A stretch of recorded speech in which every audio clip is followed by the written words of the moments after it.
ម្ចាស់ត្រីដែលនៅចាំមើលថែរក្សាស្ទឹងត្រពាំងនេះទេអូព្រះអង្គម្ចាស់ត្រីហើយបើខ្ញុំដោះលែងឯងតែខ្ញុំបានត្រីឯណាយកទៅលក់បានប្រាក់ឲ្យប្រពន្ធខ្ញុំទៅខ្ញុំមានតែយកឯងទៅលក់តែប៉ុណ្ណោះរឿងអ្នកនេសាទនិងស្ត្រីលោភលន់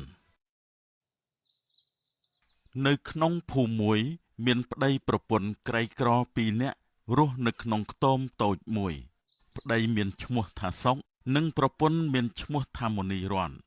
សុកតែងតែចេញទៅរកត្រីដើម្បីយកទៅលក់បានលុយបន្តិចបន្តួចយកមកចិញ្ចឹមគ្រួសារ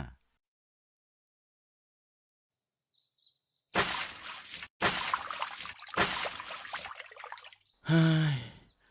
ថ្ងៃរះខ្ពស់ណាស់ទៅហើយរកត្រីមិនទាន់បានសោះតើបានត្រីឯណាយកទៅលក់បានប្រាក់យកទៅឲ្យប្រពន្ធខ្ញុំទៅ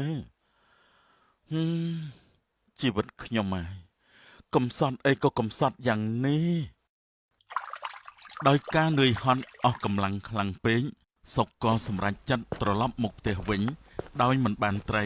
ឬលុយទៅឲ្យប្រពន្ធឡើយ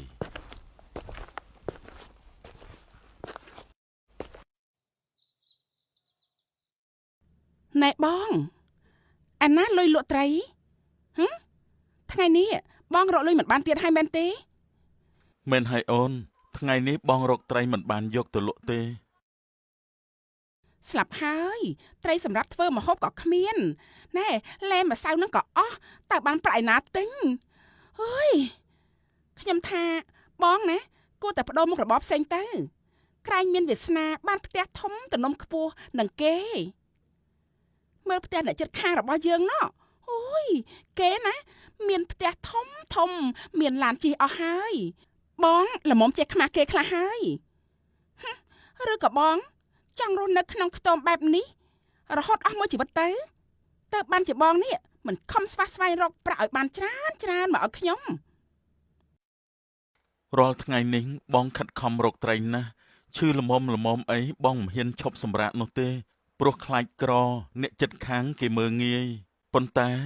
អូនក៏បានដឹងដែរថាត្រីឥឡូវវាពិបាករកណាស់ហើយបងក៏គ្មានជំនាញអ្វីក្រៅពីការនេសាទត្រីនេះដែរប៉ុន្តែសូមប្រពន្ធកុំបារម្ភទៀតអីបងនឹងខិតខំរកត្រីឲ្យបានច្រើនដល់ពេលនោះពួកយើងនឹងអាចមានលទ្ធភាពសង់ផ្ទះដ៏ធំបានហើយណានៅព្រឹកថ្ងៃបន្ទាប់សុកក៏ធ្វើដំណើរចេញពីផ្ទះទៅនេសាទត្រីដោយសពមួយដង